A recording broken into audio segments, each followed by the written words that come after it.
this next panel is going to empower you to own your own health. How many of you have been to the doctor and feel like you just don't know what to say, what to do? We're going to get into self-advocacy. Let's bring this amazing panel up. Come on, guys. Oh, they're scared, guys. They're so nervous. Here's our music. Here we go.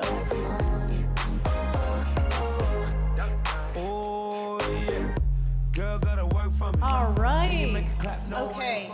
Look at that outfit. Look at this talented panel. So one of my favorite things to do is to let people introduce themselves, tell you what their names are, what they do for a living, and how they're going to help us own our own health and advocate for ourselves. Dr. Williams-Brown, would you like to start? Great. So thanks for having me. My name is Yvette Williams-Brown.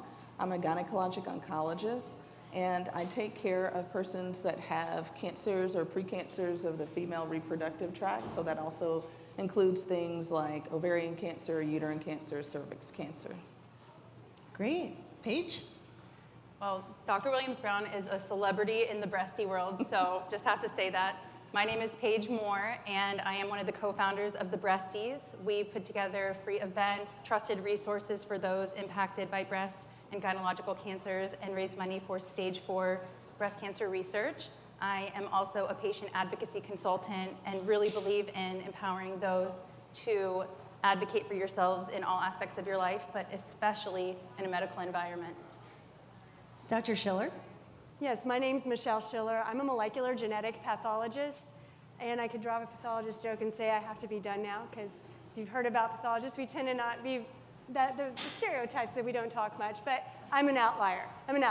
That's why I do molecular genetics. And so I'm the person who, once Dr. Williams-Brown takes the specimen out, we make a diagnosis, but I'm even further down the line. So if there's testing to be done to try to help identify things for patients, that's me. Also sit on the side of someone who we may be thinking about there's a hereditary predisposition. And I'm definitely a staunch advocate for people being informed about their diagnosis and what needs to happen next, even though on a daily basis I sit behind the scenes kind of looking and analyzing things to try to help people get on the very best path for them. Amazing. So they're going to tell us how to advocate for ourselves, and I myself am a breast cancer survivor, so I've been through a lot of this from the other end, so I think, thank you. So let's get to it. Let's talk about owning your own health. How can we empower people to, from a physician perspective, from an advocate perspective, what do each of you, how can you help patients own their own health and advocate for themselves? Paige, would you like to start? Yeah, I think that one of the biggest things that I like to tell people in the community is that your expertise makes you an expert. Your experience makes you an expert. So I think a lot of times, and with all due respect to medical professionals, you're incredible. You do so many amazing things for the community and for patients like me and like you. However, we have to go into the doctor's office and into our appointments and know that we are the experts in our own personal lived experiences. We know our bodies best. And I think a lot of times we go in and we're afraid. We're afraid that we're not going to be heard. We're afraid that people aren't going to trust our experiences. And so when we go in, we have to know that we are in the driver's seat and that we know what's best and that it's okay to ask for a second opinion if we need it. But I think that's one of the biggest things. Paige, I love that. And I also think it's like we want to be in the driver's seat, but we also need a co-pilot, and often that is what doctors are. So Dr. Williams-Brown, what do you offer to patients, in terms of patient advocacy?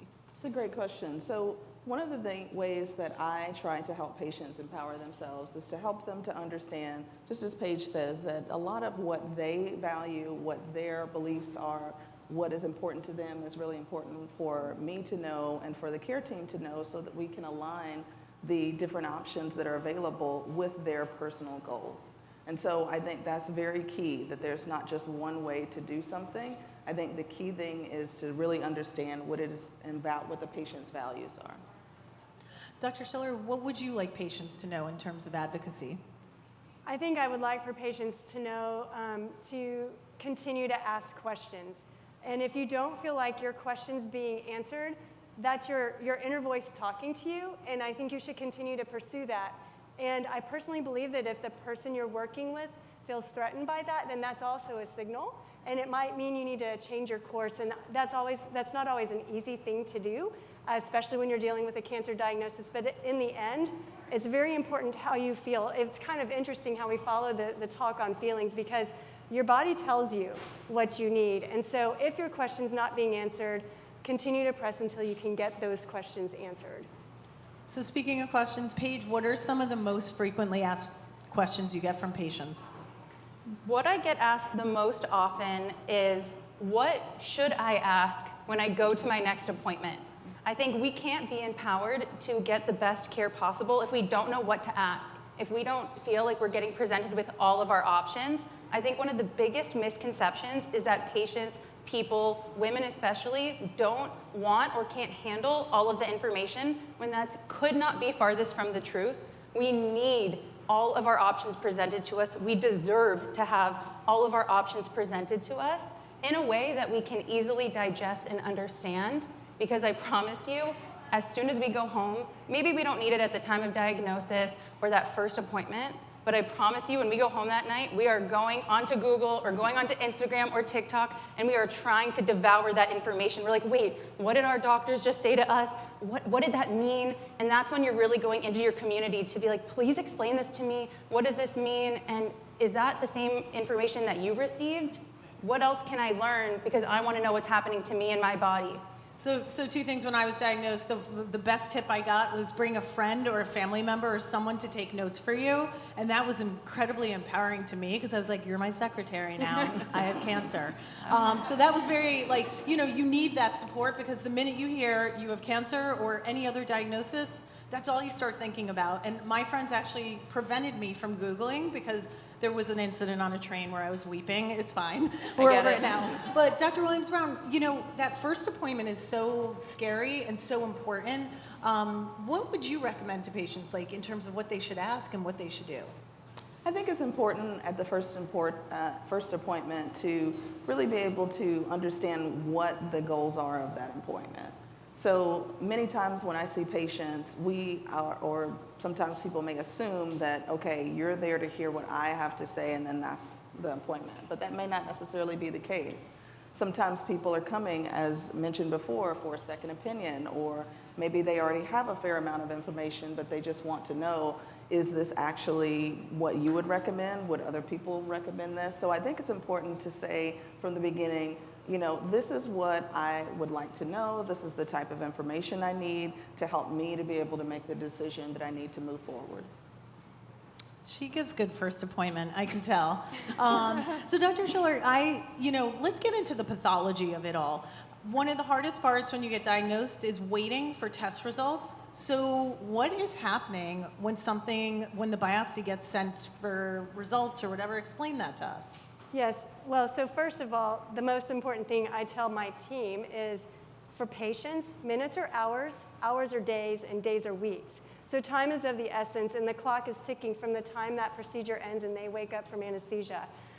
So for pathology, there's a few steps that happen initially. We have to process the specimen. That usually is at least a 24-hour period to get the tissue ready for us to then prepare it to look at on a slide. Then we look at it on a slide, and it is not black and white. Sometimes it is, but not always. So it could be a day or two, just depending.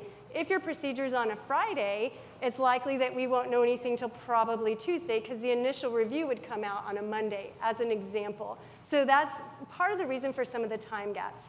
Now, depending on what that diagnosis might be, particularly because of the topic right now, cancer, then the next question is, what happens next with that specimen? For example, with breast cancer, endometrial cancer, we need to know the hormone receptor status of that. So this is additional testing that we do to the tissue to try to determine if that tumor expresses certain hormones. Why do we do that? Well, Dr. Williams-Brown can answer that even better than me, but it helps to start guiding that therapeutic course. And then in the world of breast cancer, depending on what that is, for example, no estrogen expression, no progesterone expression, and no HER2 expression, that gets labeled as triple negative breast cancer, and that is a signal to us that this might be a slightly more aggressive behaving cancer, and that we need to ask additional questions. So it continues to go down this testing route of genetic testing to start asking additional questions for those therapeutic considerations. Dr. Williams-Brown, do you want to add anything to that? I would just add that it is very important to get that specific information, which actually helps us to be able to get to a place where we really are being able to treat people with very precise therapeutics that are designed that treat their cancer individually. So when I was in medical school before, we really just looked at what cancers looked like under the microscope, and that was pretty much how we treated them. We didn't necessarily have any other way to distinguish why some treatments worked on people and other people it didn't work. And I believe that with the new technology and with the new information we have, getting those signatures, getting those receptor signals, we're able to actually get to a place where we can really personalize our treatments for patients. So, when you're diagnosed, you get so much information like we talked about. And, Paige, maybe you could kick us off here. How do you go about getting the right team? What questions do you ask? How do you navigate being like, oh, I want a second opinion without offending people? I love this question so much because I think oftentimes we're so afraid of hurting somebody's feelings. And one of the best pieces of advice that I have ever received was, you are not going in there to make friends, which goes against everything I believe in, because I'm like, oh my gosh, I always want to make friends. You're not going in there to make friends. You are going in there for healthcare. And nobody is going to care about your health or your life as much as you do, ever. And so I think going in and knowing, asking the right questions, which we talked about, making sure that you're with a team that trusts you, that listens to you, that believes you and your experiences, makes you feel heard, I think is so important. And knowing that, again, you're not there to make friends, and so it's okay to ask for what you need, to get a second or even third opinion, and then compare, because that is the difference sometimes between life or death and your life or death, truly. Dr. Schiller, do you want to add anything to that? Because what if someone goes in and their doctor seems upset, like, oh, what? Like offended. How do I navigate that? I would just be very polite and thank them for their time, and I probably wouldn't tell them straight there in the room that you're going to get a second opinion, but just reroute, leave the appointment. I'm constantly getting pinged, especially on the testing question, particularly in breast cancer, because there are prognostic tests that are used to help guide therapeutic management, and people will ask me, my doctor recommends this test, for example, and sometimes that's the best test and sometimes it's not, and we're behind the scenes so I can direct them. And I've had some people go in and tell their providers that, and I tell them on the front end, if they get offended, you need to be prepared to change your course of care. And so they have done that, although in a couple of circumstances, because I armed those people with the right information to say to the provider, they said, you know what, I think you may be right, and they have redirected that testing course for the patient. So I think it can go a number of ways, but I think if you decide to get a second opinion, I think I'd be polite about it and just thank them for their time and do it, in a little bit quiet fashion. Look for other specialists and then ask for your records on the back end.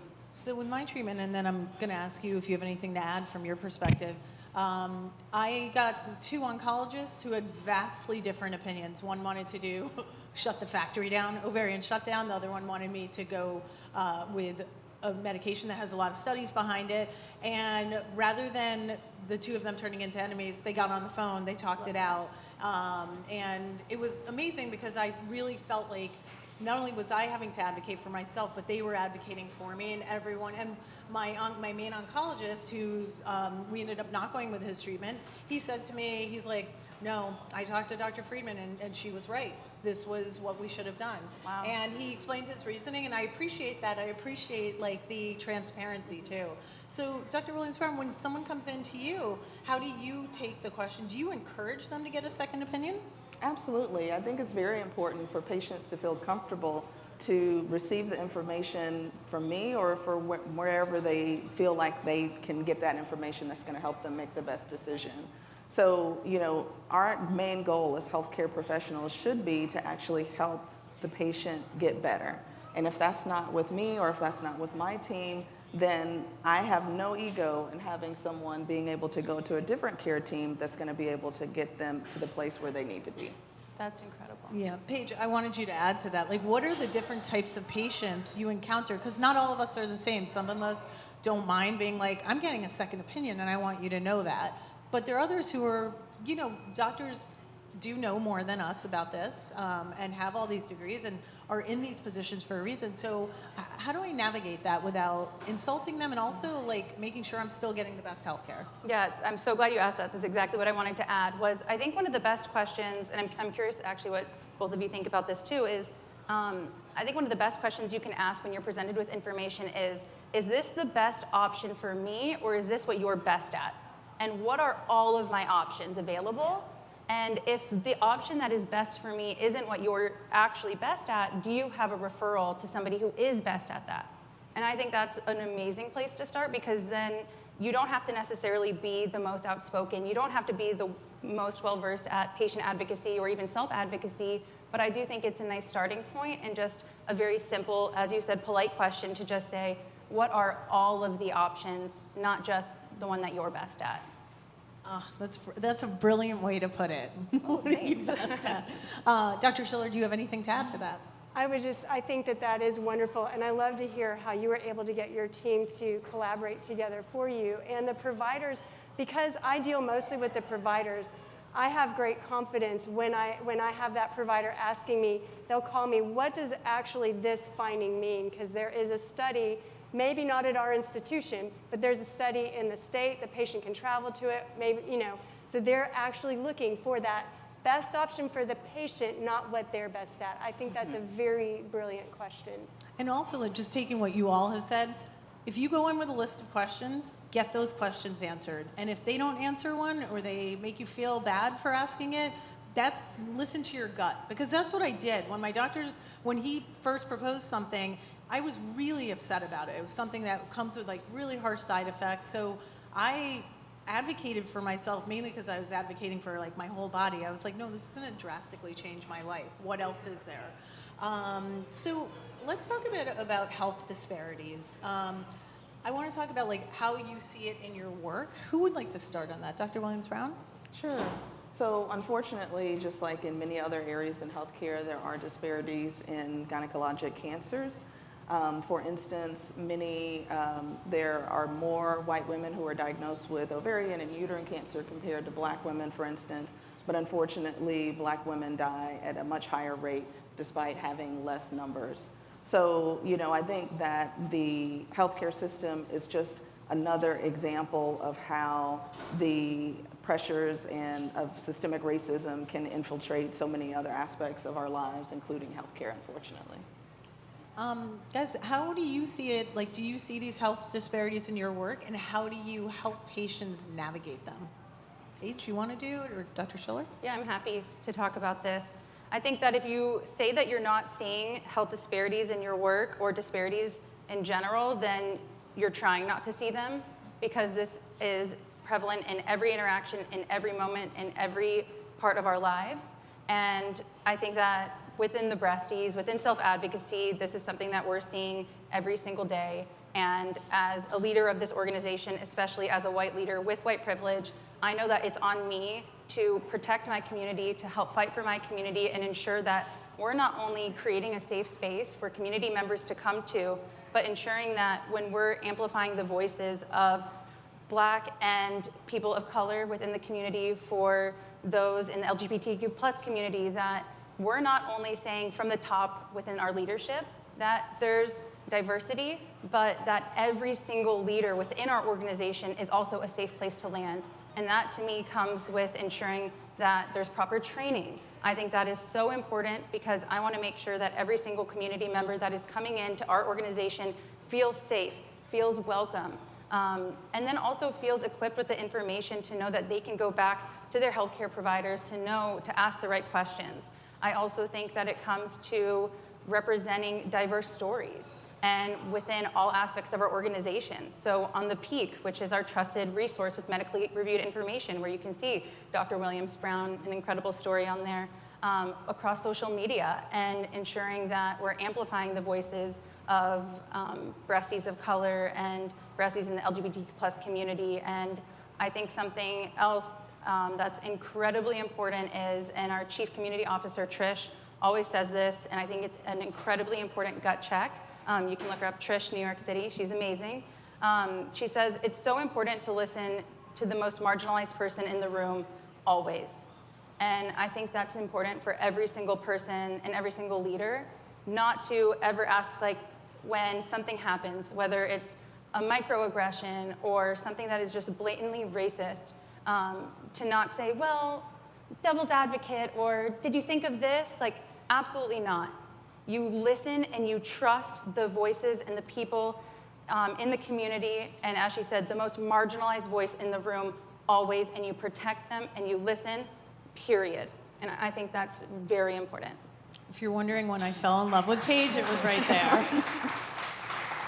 Dr. Schiller, how about in your work? How do you address health disparities? Well, first, I want to make this very known here because I don't know how many people realize it, but genetic data is very largely biased towards Caucasian individuals, universally. So I live in this world of disparities. From the rooftops, I have been screaming for once I realized this, I learned it in my fellowship, and I've been trying to change it now for, I won't say how long, because then you'll know how old I am, but for a while. And so it is something I'm passionate about. I'm constantly trying to find ways to improve that situation. One way with respect to actual tumor testing that we overcome this at my institution, and I'm grateful and blessed to have providers that work with me that embrace this concept, is reflex testing, meaning that once we as a pathologist make X, Y, or Z diagnosis, without question as to what is the ethnicity, what is the insured status, what is the anything about this patient, the specimen automatically goes for testing. We absolutely need to be asking these questions because we don't fully understand genetically what's happening not only with the cancer in that individual, but from a pharmacogenomics perspective.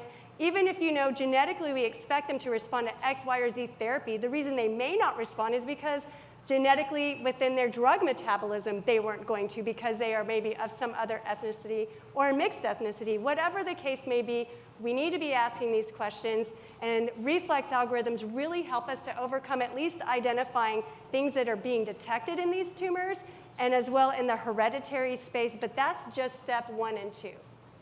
I love that. Yeah, let's go out for that.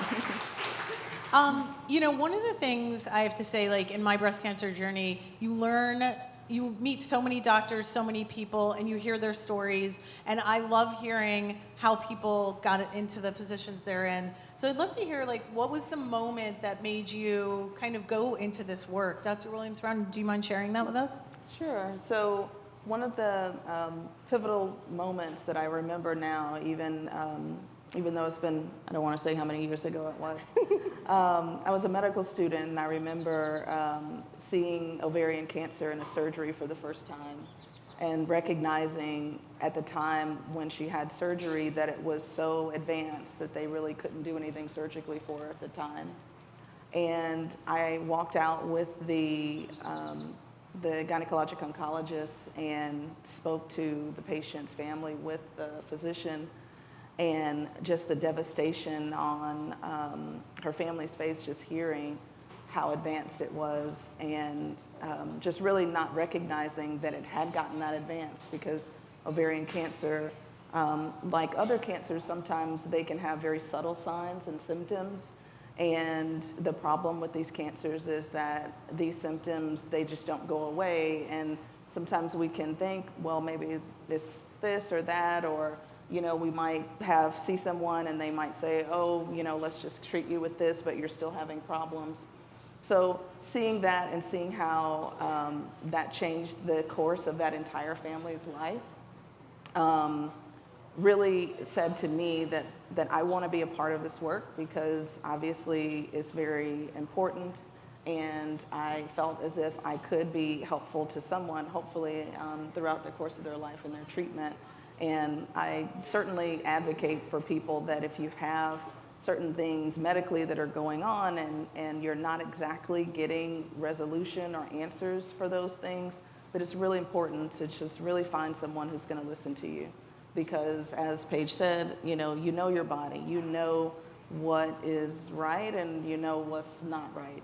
And if things are not improving and something is still happening and no one's listening to you, keep going until someone does.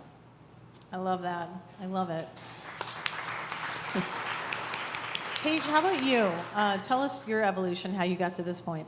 Yeah, so first of all, I just want to acknowledge that I'm what they call a previvor. I have a predisposition to cancer, and that's because I have the BRCA1 genetic variant. And even knowing that, similar to what you said, that's a privilege to know that I have a genetic mutation, to be able to have access to genetic testing, to talk to my family about my family history. I recognize how privileged and lucky I am to have that ability. And so at 22, I underwent genetic testing, tested positive for the genetic variant, and at 24 decided to undergo preventative mastectomy. I had my dream job at the time. I was working as a TV producer for Good Morning America, and I felt on top of the world. I thought that I could do anything, and when I tested positive, I suddenly felt that dream crumble. I was like, oh my gosh, I was just told I have an 87% chance of developing breast cancer, a 60-something% chance of developing ovarian cancer. I've lost almost everyone on my father's side to both these cancers, and I am so afraid. And I tried to find somebody else that had gone through this online. This was back in 2017, which, by the way, getting older is such a privilege. We should be so proud of that. So, guys, like, we're so lucky to get older. It is such a gift. And so that was 2017, and people weren't sharing their stories on Instagram, and TikTok was not a thing yet. And so I tried to find someone else going through this, and I came up empty-handed. And I decided to go through with the preventative mastectomy, and I remember my nurse telling me, she was like, don't look down at your body. You are going to hate your scars. You're going to hate your body.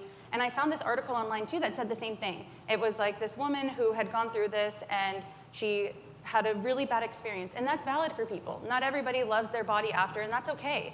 And I just remember looking down at my body for the first time after my surgery, and I saw my scars, and I felt so sexy and empowered and strong because of this decision that I made. And thank you, yeah, I saw that. And I just wanted other people to know that they could do this too and feel this way. And I really thought about my little sister who's here today. Her name's Cameron. She's 11 years younger than me, and she hadn't gone through genetic testing yet. And I just didn't want her to feel as alone, as afraid as I did. And so she loved Instagram at the time. That was her thing. And we were across the country from each other. And I'm like, how am I going to update her on my experience? And how am I going to, keep her posted? Literally. And so I started posting on Instagram, and I had no idea how it worked, but I just was like, no one else is going to see this but her. It's all for her. And so I started sharing my experience on Instagram, and lo and behold, it's not a private thing. The whole world is on Instagram.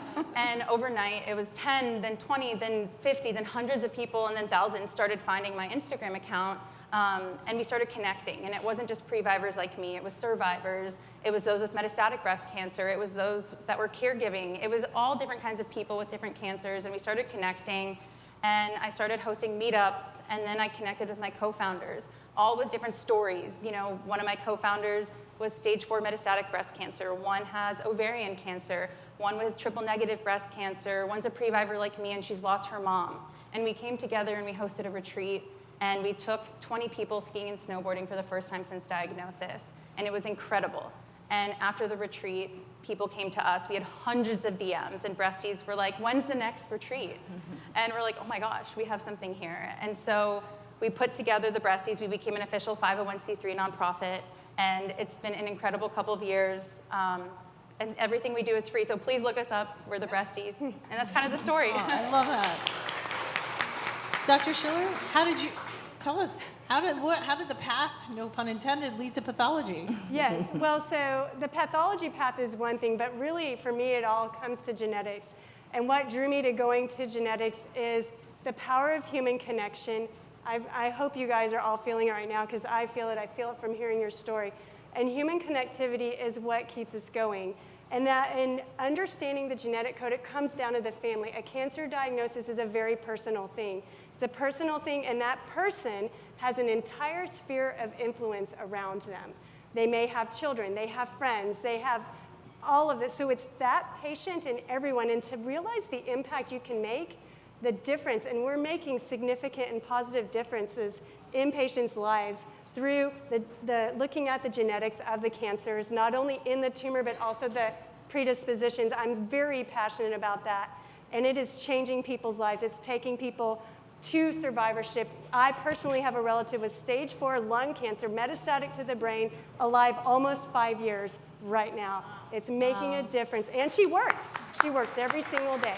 So that's what took me to this. And I just want to also mention, I am on LinkedIn. I didn't provide that to the group. So if you're looking for me, you can find me on LinkedIn. I just wanted to mention. Amazing. All right, guys, let's give a round of applause to these guys.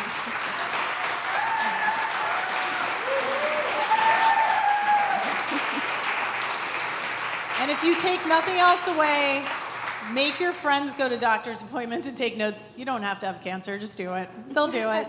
Thank you guys. What a great lesson on how to support yourselves and to get your friends to support you too. Thank you guys. Thank you.